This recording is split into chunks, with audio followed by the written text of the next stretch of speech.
Os clássicos da teoria do conhecimento na versão de Paganini.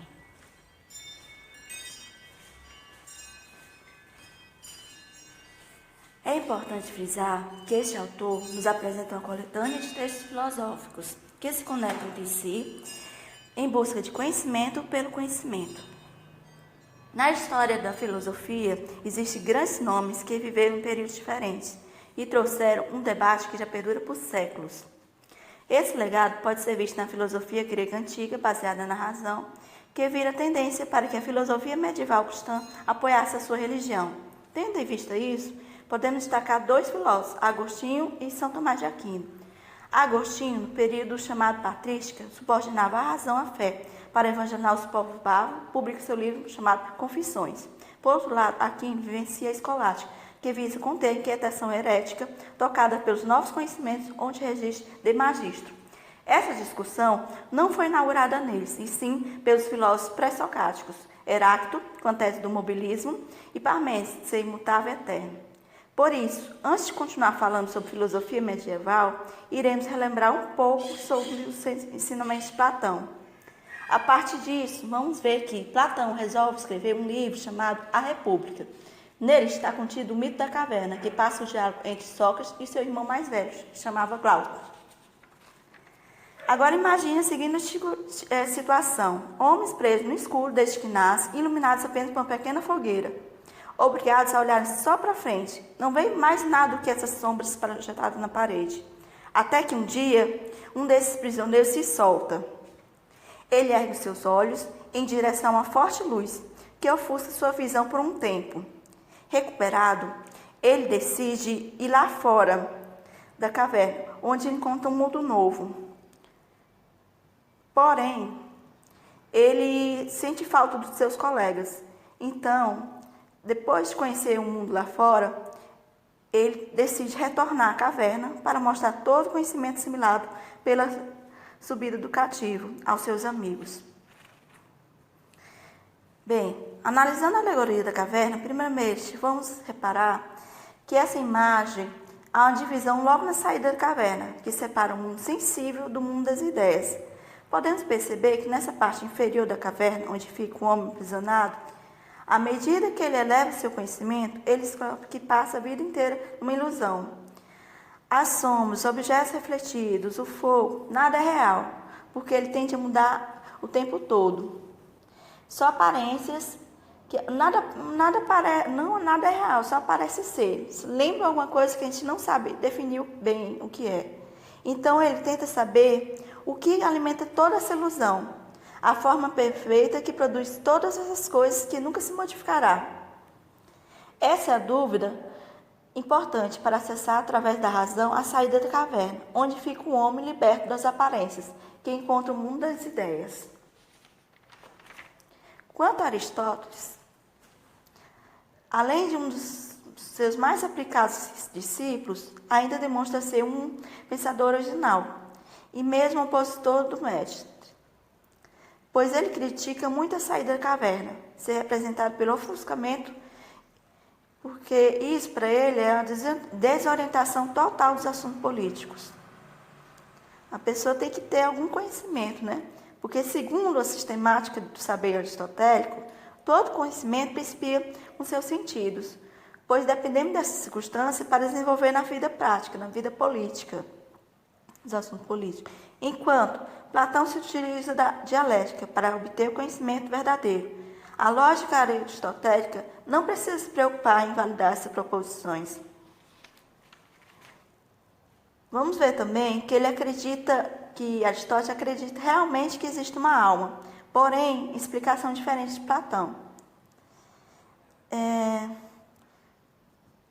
Porque ele dizia que a alma é pensante, existe por si mesmo e continua a existir mesmo quando o sentido se enfraquece. Platão, ao contrário, diria que há relação entre o corpo e a alma, porque o corpo é o repositório da alma, é algo material pertencente ao mundo sensível, enquanto a alma é essencialmente ser, exclusivo de ser inteligível, pois a alma alcança a eternidade fora do corpo. Aqui veremos repetir a ideia do dualismo de Platão, sendo que o conhecimento se divide, e a unidade de Aristóteles, que o conhecimento permanece e se transforma. Nesta altura, as discussões sobre a alma é um ponto de partida para retomar o conhecimento da filosofia medieval. Vamos ver que o domínio religioso, a Igreja Católica está no controle. O cristianismo utiliza a filosofia para solucionar problemas do mal. E as únicas reflexões que eles tiveram foram apenas no sentido religioso. Podemos perceber que há uma diferenciação entre a fé e a razão nesse período, que culminou no aparecimento da patrística, que vem da palavra pater, dos patres da igreja, que teve seu representante, Agostinho, que fez a relação entre o bem e o mal, com a analogia da escuridão, claro e escuro.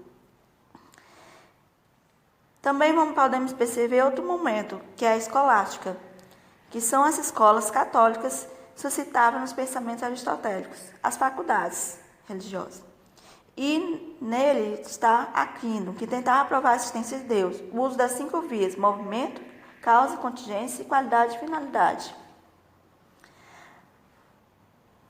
Aprender a recordar para Agostinho, assim como Platão, mas não a partir do inteligível, pois Agostinho considera que cada indivíduo já tem a graça que pode ser despertada através da iluminação indivídua. Este distingue o corpo da alma, quando apresenta o seu próprio relato de sofrimento, ao falar sobre as obrigações de estudar grego. Existe uma nítida relação entre o sensível e o inteligível, que porém foram renomeados em carnal e espiritual em Agostinho. Segundo esse livre-arbítrio, ele explica que Deus não nega ao homem o seu intelecto, porque a verdadeira fé é proveniente da razão e não sentidos. Ele problematiza a questão do mal e o bem. Mal não é algo natural à vida, é a ausência de Deus. Podemos ver aí também esse claro da Vinci, que tem a relação com Agostinho. Agora, já para Tomás, as ideias não são inatas à mente humana, como em Agostinho, influenciado por Platão, mas produzem mediante as experiências. Em Demagisto, mostra que o homem é capaz de se realizar aprimorando, por isso é utilizado o método como método escolástico. Nele, há uma série de proposições a contrárias ou não à fé, em uma conclusão assertiva de Tomás. Vamos ver. Primeiro, ele pergunta: pode um homem ensinar e ser mestre ou só Deus? Então ele explica: é Deus que ensina, ele que tem o conhecimento verdadeiro. E o segundo artigo formula a seguinte hipótese: pode ser alguém ser chamado próprio mestre? Diz que até pode aprender com outro mestre, sem ser o próprio Deus, mas jamais sozinho. E o terceiro: pode um homem ser ensinado por um anjo? Os anjos ensinam porque são superiores ao homem, mas desde que a verdade por eles seja conhecida. E por último, o postulado é ensinar a função da vida ativa ou da contemplativa, que nesta parte exalta a importância do mestre. Para Agostinho, conhecimento e fé são indissociáveis, já que a escolástica de Tomás é de grande importância na formação de sua metodologia filosófica. O método escolástico trouxe desenvolvimento lógico de um tema, discussão para que só então o mestre pode levar os alunos à conclusão evidente a partir de premissas claras. A fé é mais racional do que porque é justificada pela filosofia. De acordo com o período, a autoridade média coincidiu com a predominância da fé sobre a filosofia para ressaltar os valores cristãos que ressaltavam em voga. Por ser considerada, no momento em que a filosofia foi perseguida, por ser considerada conhecimento pagão, por causa da cultura grega politeísta. Já na baixa Idade Média, há um declínio do cristianismo, por isso a razão veio para completar a fé.